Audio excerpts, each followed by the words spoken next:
Ânimos e ânima. Uma introdução à psicologia analítica sobre os arquétipos do masculino e feminino inconscientes, por Emma Jung. A tradução é de Dante Pignatari. Editora Coutrix, canal Leconde. Caros ouvintes, caso gostem do que aqui será lido, por favor, adquiram o livro. E caso gostem do meu trabalho, possam, devam e queiram auxiliá-lo, se é possível via Pix, PayPal, Apoia-se ou Vaquinha, centavos serão bem-vindos. É possível também auxiliar-me comprando livros pela lista de desejos da Amazon, livros esses que chegarão até mim para que sejam gravados, e também tornando-se membro aqui do canal. Obrigada a todos pela presença. Se possível, também curtam, compartilhem, comentem, inscrevam-se no canal, caso já não tenham feito, pois tudo isso faz diferença em termos de engajamento. Eu desejo a todos uma boa escuta. Seguimos. Estamos em uma contribuição ao problema do ânimos. Última parte. A representação do ânimos através das imagens do inconsciente. Depois de ter tentado mostrar até aqui como o ânimo se manifesta para o exterior e na consciência, eu gostaria a seguir de discorrer sobre como as imagens do inconsciente o representam, como ele aparece em sonhos e fantasias. Aprender a conhecer essa forma, bem como manter com ela conversas e discussões ocasionais, são um importante passo adiante no caminho para a diferenciação. Surge aqui uma nova dificuldade, que se trata do reconhecimento do ânimos como imagem ou figura.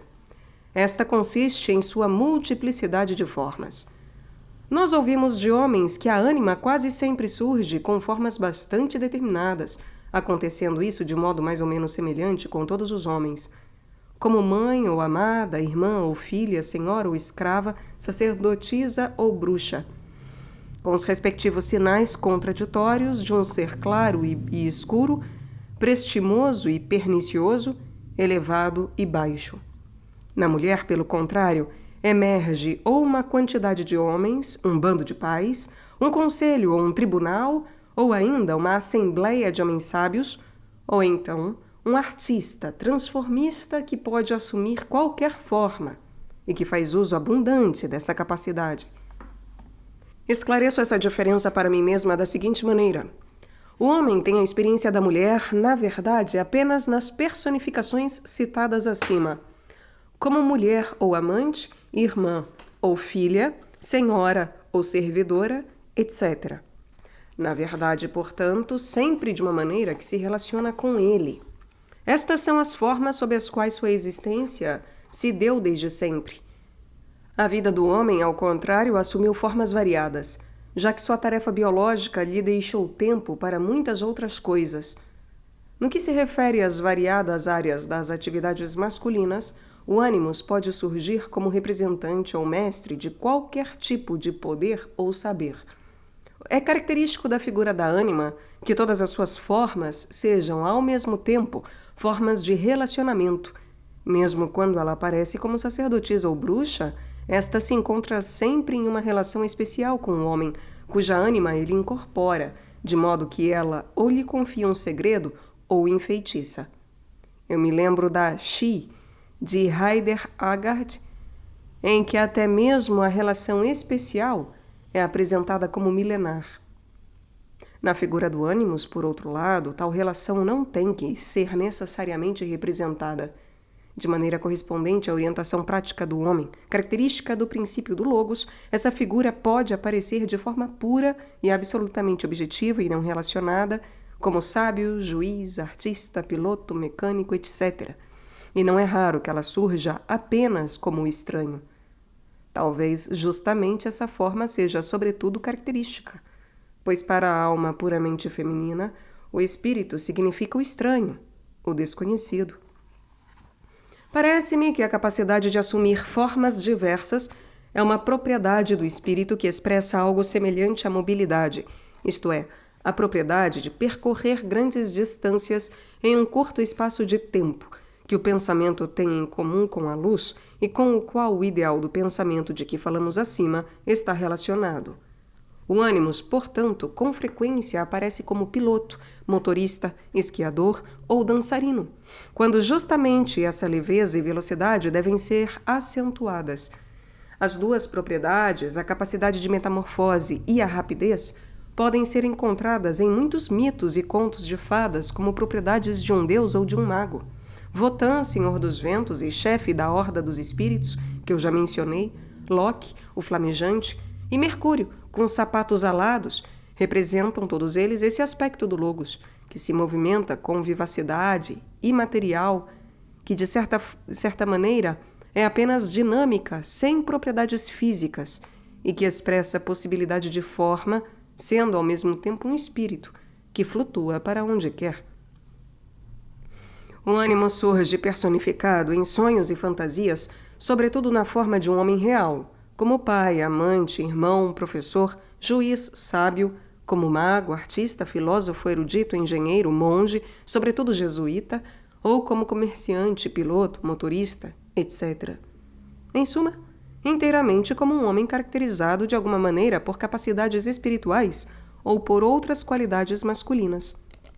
Isso pode ocorrer no sentido positivo, como pai prestativo e bem-intencionado, como amante encantador, amigo compreensivo, líder superior, ou então como tirano violento e sem consideração, admoestador, pregador moral e juiz da moral. E então, mais uma vez, como sedutor e explorador, e frequentemente também por meio de uma mistura de ilusionismo intelectual e questionamento humano, um fascinante pseudo-herói. Ele é também representado, às vezes, como um rapaz, o filho ou um jovem amigo. Nesse caso, quase sempre quando o componente masculino da mulher é entendido, sobretudo, como em desenvolvimento. Em muitas mulheres, como já foi dito, ele aparece de preferência de forma múltipla, como um conselho que decide sobre tudo o que acontece, que transmite prescrições e proibições ou expressa concepções de validade universal. Se ele aparece mais como indivíduo que troca de máscaras ou como muitos ao mesmo tempo, pode depender da situação em que a mulher em questão se encontra e, eventualmente, também da fase de desenvolvimento do momento. Eu não posso tratar aqui de todas as variadas formas de aparição pessoais do ânimos, e me contento, neste momento, com uma série de sonhos e fantasias, em mostrar como ele se apresenta ao olho interior, como ele aparece à luz do mundo dos sonhos. São exemplos nos quais o caráter arquetípico está especialmente nítido e que contém ao mesmo tempo indícios de um desenvolvimento. O surgimento dessas figuras instituiu-se na mulher em questão numa época em que a atividade espiritual independente tornou-se um problema, e a figura do ânimos começou a desligar-se da pessoa em que fora projetada. Surgiu então em sonho um monstro com cabeça de ave, cujo corpo era constituído apenas de uma bolha que podia assumir a forma que quisesse. Dele sabia-se que antes tinha se apossado do homem sobre quem o ânimos fora projetado, e que era preciso ocultar-se dele, pois ele gostava de devorar pessoas, mas que não as matava, precisando elas continuar a viver em seu interior. A forma de bolha indica algo que ainda se encontra no estágio inicial. Somente a cabeça, como órgão característico do ânimos, está diferenciada, e logo como a cabeça de um ser aéreo. Além disso, qualquer forma pode surgir, e a voracidade aponta para uma necessidade de expansão e desenvolvimento dessa grandeza ainda indiferenciada. A propriedade da voracidade é iluminada por um provérbio que está no Khandogya Upanishad. Não sei se essa é a pronúncia Khandogya Upanishad, não sei, que trata da natureza de Brahma. Abre aspas. O vento é, na verdade, o que arrebata, pois quando o fogo se apaga, ele entra no vento, e quando o sol se põe, ele entra no vento, e quando a lua se põe, ele entra no vento, e quando as águas secam, elas entram no vento, pois o vento arrebata a todos eles. Fecha aspas. É assim com referência à divindade. Abre aspas. Agora, em relação a si mesmo, a respiração é a que arrebata, pois quando se dorme, então a conversa entra na respiração o olho, na respiração o ouvido, na respiração humanas, pois a respiração arrebata a todos eles. Estes dois são, portanto, os dois arrebatadores. o vento entre os deuses, a respiração entre as brisas da vida. Fecha aspas. Ao lado desse ser de ar com cabeça de pássaro, surge uma espécie de espírito do fogo, um ser elementar constituído apenas de chamas que se encontra em constante movimento e que é chamado de filho da mãe inferior. Essa figura materna, em vez de uma mãe celeste e luminosa, incorpora o feminino primordial como pesado, ligado à terra, versado em magia, um poder às vezes prestativo, às vezes sinistro como uma bruxa e muitas vezes até mesmo destrutivo. O seu filho seria, portanto, um espírito do fogo telúrico, que lembra o Logi ou Loki da mitologia nórdica, o qual, segundo Grimm, é representado por um gigante dotado de poder criativo, mas também ao mesmo tempo como um vilão astuto e sedutor, do qual surgiu posteriormente o demônio cristão. Na mitologia grega, ele corresponde a Hefesto, o deus do fogo terrestre, mas que em sua atividade de ferreiro aponta para um fogo domesticado, enquanto no Loki nórdico está incorporada mais a força da natureza elementar, sem direção. Como filho da mãe inferior, esse espírito do fogo terrestre está próximo da mulher e é seu conhecido.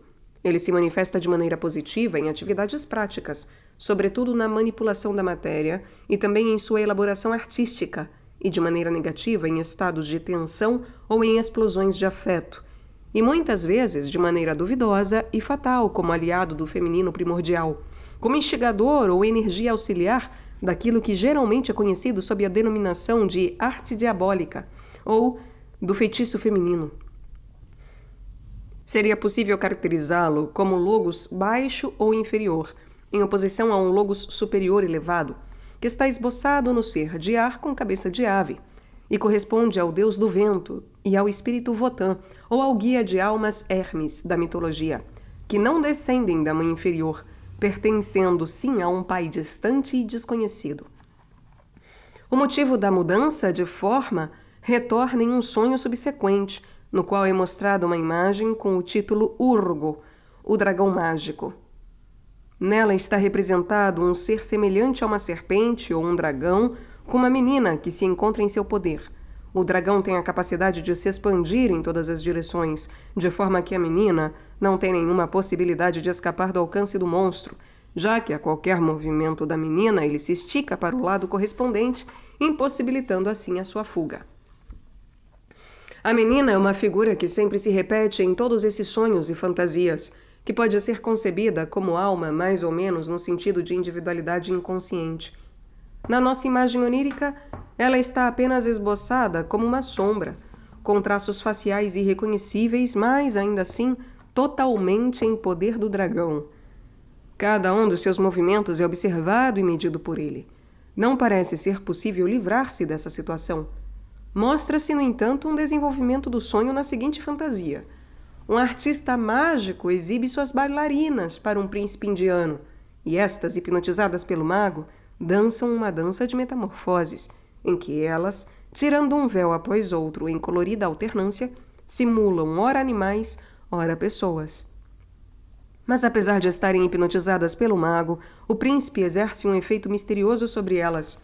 Entretanto, mais e mais em êxtase e não prestando mais atenção às ordens do mago para que parem de dançar, elas continuam dançando, até que, por fim, como um último véu, elas se livram do seu invólucro corpóreo e caem ao chão como esqueletos. Os restos são enterrados. Do túmulo cresce uma flor, e desta surge novamente uma mulher branca. Trata-se do mesmo motivo. A menina em poder do mago, cujas ordens ela tem de obedecer por não ter outra opção. Na figura do rei, entretanto, surge um adversário do mago, que impõe limites ao seu poder sobre a menina e atua como se esta, em vez de agir sob ordens, como antes, dançasse a partir de então por si mesma. Agora a metamorfose, antes apenas representada, torna-se realidade, em que a bailarina morre e torna a aparecer da terra sob uma forma modificada e transfigurada. Aqui é de especial importância a duplicação da figura do Animus, que por um lado aparece como mago e por outro como príncipe. No mago está representado o poder mágico possuído pela forma inferior do ânimos, que leva a menina a assumir formas diferentes ou mudar de forma, enquanto o príncipe, como já diz a própria palavra, incorpora um princípio superior que efetua uma metamorfose verdadeira e não apenas representada. Guiar e acompanhar mudanças e transformações da alma como um verdadeiro psicopompo é a função importante do ânimo superior, isto é, suprapessoal. O sonho seguinte dá uma outra variação do mesmo tema. A menina tem um amado fantástico que mora na lua e que a cada vez vem no barco da lua nova para receber um sacrifício de sangue que a menina lhe leva. No entretempo, a menina vive livre como uma pessoa entre pessoas, mas quando a lua nova se aproxima, o espírito a transforma num animal feroz e, seguindo um impulso irresistível, ela precisa subir a altitudes solitárias e lá oferecer o sacrifício ao seu amado. Mas o espírito da lua transforma essa oferenda de forma que esse mesmo espírito se torna o animal do sacrifício, que devora a si mesmo e se renova, transformando-se o sangue derramado numa estrutura semelhante a um vegetal, em que nascem flores e folhas multicoloridas. Em outras palavras, através do sangue recebido, isto é, da libido que flui para ele, o princípio espiritual perde o caráter perigosamente urgente e destrutivo e torna-se uma vida própria, uma atividade em si. O mesmo princípio aparece ainda como o barba azul, uma bem conhecida forma do ânimos retirada da literatura, isto é, do homem que seduz mulheres e, de maneira misteriosa e com intenções também misteriosas, as mata. A história do Barba Azul pode ser ouvida aqui no canal através do livro Mulheres que Correm com os Lobos.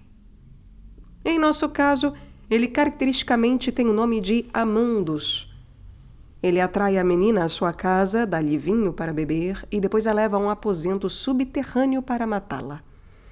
Quando ele se prepara para fazê-lo, a menina é tomada por uma espécie de embriaguez. Num súbito capricho de amor, ela abraça o assassino, que é, assim de imediato, destituído de todo o seu poder.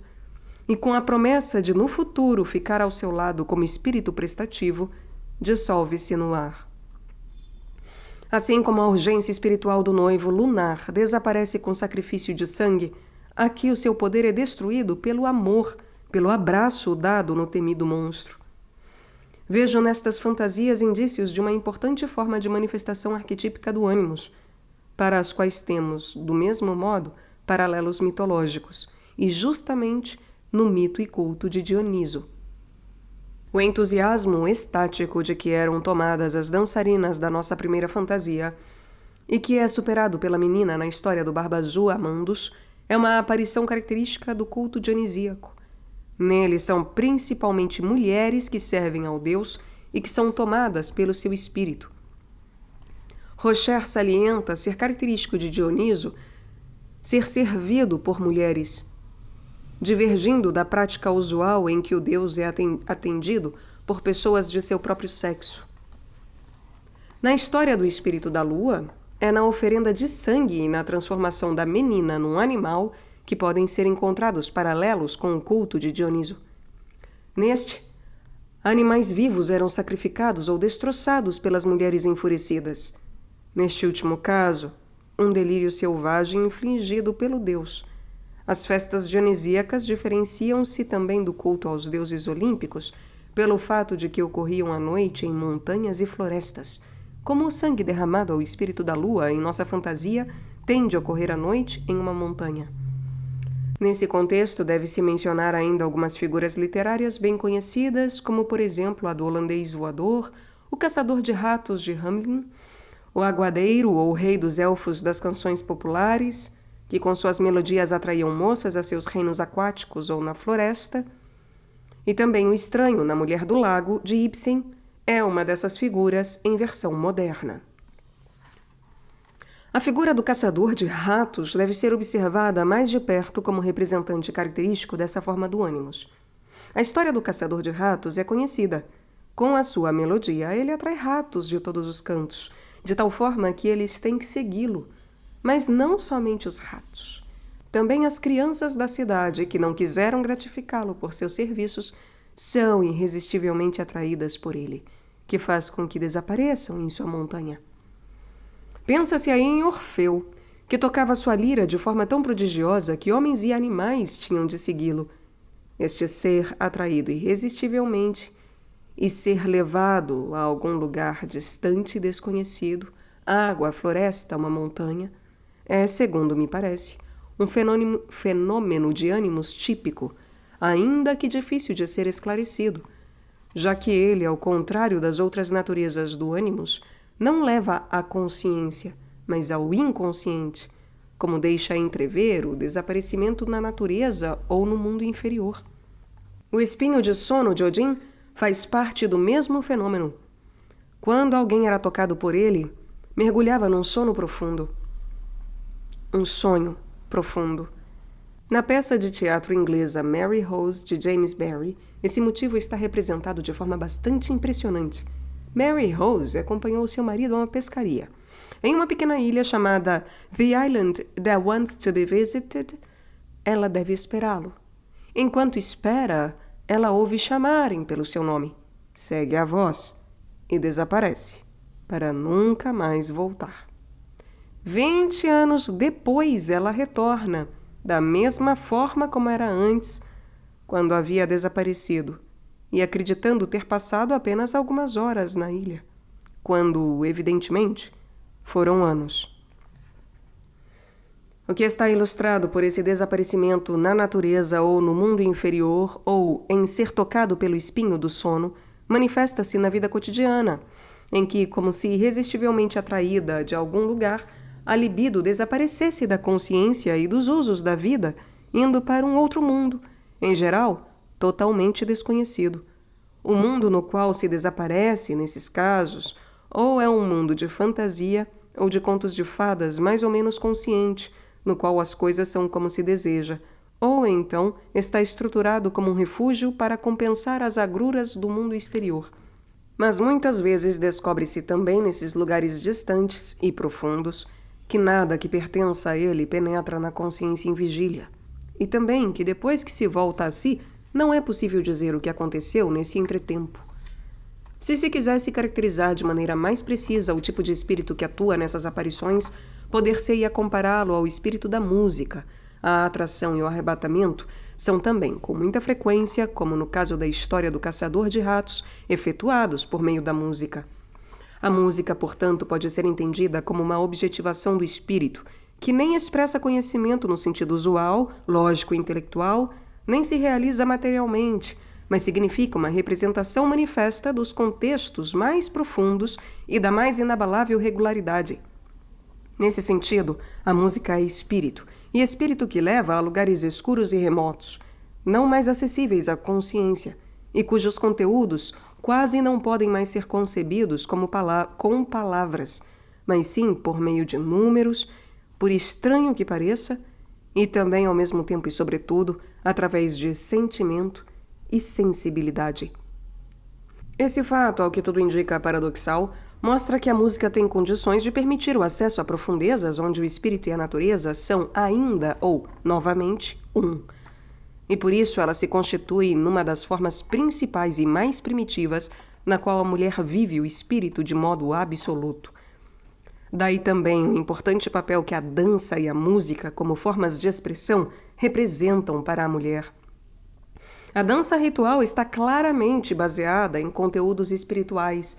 O arrebatamento para essas regiões cósmico-musicais distantes da consciência, que é obra desse espírito, constitui uma contrapartida à mentalidade consciente da mulher, voltada, por outro lado, para o que está mais próximo e para o mais pessoal.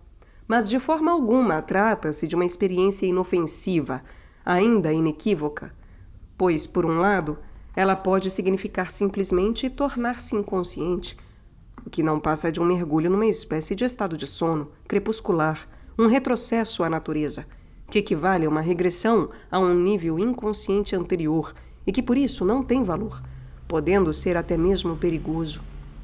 Por outro lado, no entanto, ele pode significar uma experiência religiosa genuína, tendo então, sem dúvida, um valor inestimável. Além das figuras mencionadas, que mostram o ânimos num aspecto sinistro, perigoso, há ainda uma figura de outro tipo. No caso que se segue, é um anjo com cabeça de pedra que abriga em sua mão um pássaro azul, o pássaro da alma. Essa função, a de protetor da alma, vem mais uma vez ao encontro daquela do guia de almas, a forma do ânimos superior, transpessoal.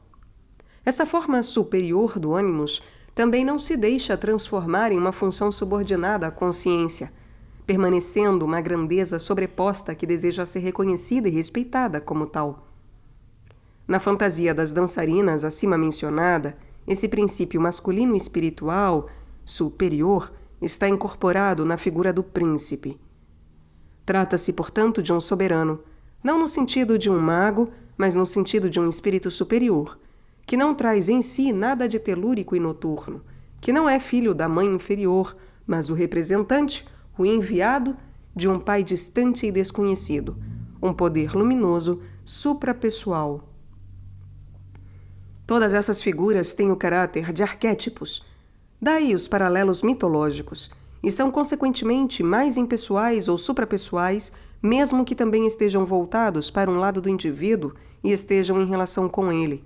Além deles, surge também o ânimos pessoal ou pertencente ao indivíduo, isto é, aquilo que é masculino ou espiritual e corresponde à própria aptidão da mulher, que se desenvolve numa função ou atitude consciente que pode ser classificada no todo da personalidade, no sonho, como um homem ligado à mulher que sonha, seja por laços de sentimento ou de sangue, seja por alguma atividade. Pode-se reconhecer aqui, mais uma vez, as formas superior e inferior, respectivamente com características positivas ou negativas.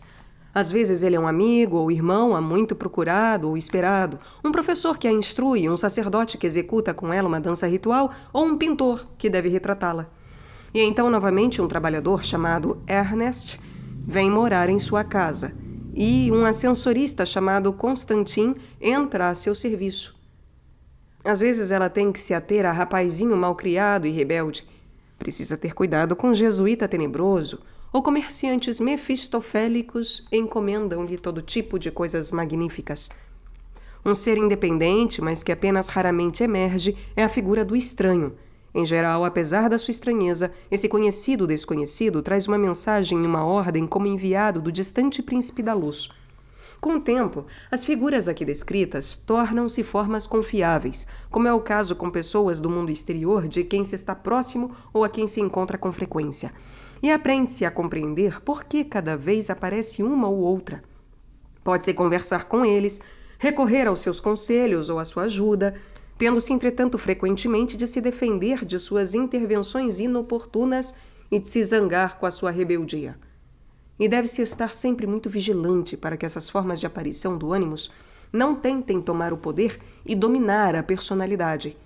A diferenciação entre si mesmo e o ânimos e a nítida delimitação do seu âmbito do poder, de poder, são de extraordinária importância, pois somente por esse meio torna-se possível livrar-se de sua identificação e possessão com suas consequências funestas. A conscientização e realização do próprio self caminha de mãos dadas com essa diferenciação, que se torna daí para diante uma instância decisiva. Até onde o ânimos é uma grandeza superindividual, isto é, um espírito universal, ele pode relacionar-se conosco como guia de almas e gênio prestativo, mas não pode tornar-se subordinado à nossa consciência. No entanto, a coisa é diferente com aquele ser que quer ser acolhido como irmão, amigo, filho ou servidor. A ele, por seu lado, corresponde a tarefa de conseguir um lugar em nossa vida e em nossa personalidade e, com a energia que lhe é inata, iniciar algo. Na maioria das vezes, disposições como, por exemplo, de nossos passatempos já deram indicações de direção em que essa energia pode atuar. E então também os sonhos muitas vezes mostram caminhos. Segundo as características individuais de cada um, serão estudos, livros, determinadas disciplinas, etc., ou alguma atividade artística ou de organização. Mas será sempre um tipo de atividade factual objetiva, correspondente ao ser masculino que o ânimos representa. A disposição aqui necessária de se querer fazer alguma coisa e não de querer uma pessoa é penoso na mulher e muitas vezes só pode ser alcançada com esforço. Mas ela é justamente de especial importância, pois caso contrário as exigências a que o ânimos tem direito e que correspondem à sua índole brotam em outros lugares e com a falsa objetividade já mencionada estendem-se para onde não podem ser utilizadas, agindo pelo contrário de maneira errada. Com exceção de atividades específicas desse tipo, o ânimos pode e deve ajudar também no conhecimento e num modo de ver as coisas e situações impessoal, objetivo e racional, isso de uma maneira geral, o que para a mulher, com seu interesse automático e muitas vezes demasiado subjetivo, significa uma aquisição valiosa e que lhe é muito útil também em sua área de atuação mais própria, a das relações.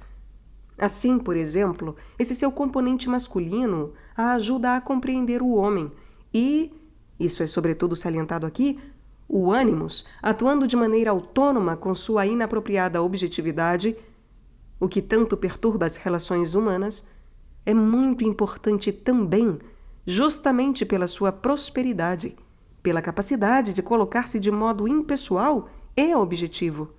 Contudo, não é apenas nas atividades espirituais ou masculinas que a energia do ânimos pode agir.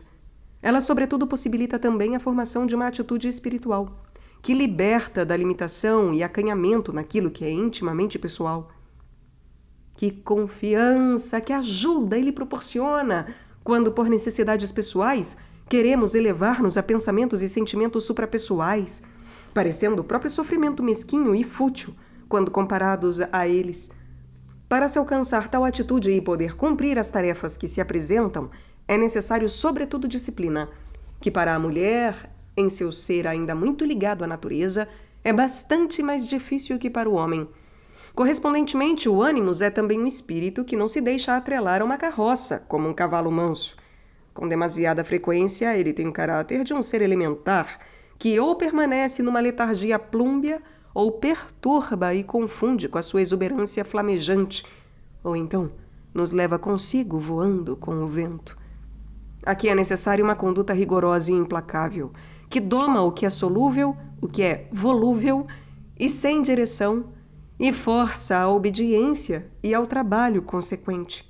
De qualquer forma, para grande parte das mulheres atuais o caminho é outro, a saber, para aquelas que se acostumaram à disciplina e a uma atitude objetiva através de um curso superior, de uma atividade artística, de organização ou alguma outra atividade profissional, antes mesmo que o problema do ânimos como tal se tornasse consciente para elas. Com a aptidão correspondente, isso é bastante possível em razão de uma identificação com o ânimos, mas, até onde eu pude ver, para tais mulheres, ser mulher numa atividade profissional bem-sucedida acaba constituindo-se um problema. Normalmente, na forma de insatisfação, de necessidade de valores pessoais, e não apenas factuais, de natureza e feminilidade em geral, e muitas vezes também de forma que ela se envolve em relações difíceis sem querer, ou por acaso ou destino, cai em situações tipicamente femininas nas quais ela não sabe que atitude tomar. De maneira semelhante ao homem em relação à ânima, também a mulher se depara com a dificuldade de sacrificar uma condição humana, de certo modo superior, uma forma qualquer de superioridade, precisando aceitar uma que é menos valorizada, a de fraca, passiva, sem objetividade e ilógica, ligada à natureza. Em suma, feminina. Mas, em última instância, os diversos caminhos almejam o mesmo alvo, e seja qual for o escolhido, os perigos e as dificuldades são os mesmos. Também aquela mulher para quem o desenvolvimento espiritual e a atividade objetiva estão em segundo plano, depara-se com o perigo de ser engolida pelo ânimos, o que equivale a tornar-se idêntica a ele. E por isso, é da maior importância que se tenha um contrapeso que possa manter o poder do inconsciente em xeque e que mantenha o eu ligado à terra e à vida. Nós o encontramos, em primeiro lugar, por meio de uma crescente conscientização de um constante e fortalecido sentimento da própria individualidade. Em segundo lugar, através de um trabalho no qual as energias espirituais possam ser aplicadas. E em terceiro, por último, mas não menos importante, na relação com outras pessoas, que constitui o apoio e o ponto de orientação do humano diante do sobre-humano ou do extra-humano do ânimos. Aqui a relação de mulher para mulher também assume grande significado. Pude observar como muitas mulheres, paralelamente ao problema do ânimos que se tornava agudo, começavam a se interessar cada vez mais por mulheres e sentiam que o relacionamento com mulheres tornava-se uma necessidade sempre crescente. Talvez este seja o começo da solidariedade feminina, cuja falta é tão sentida e que somente se tornará possível por meio da conscientização de um perigo presente para todas.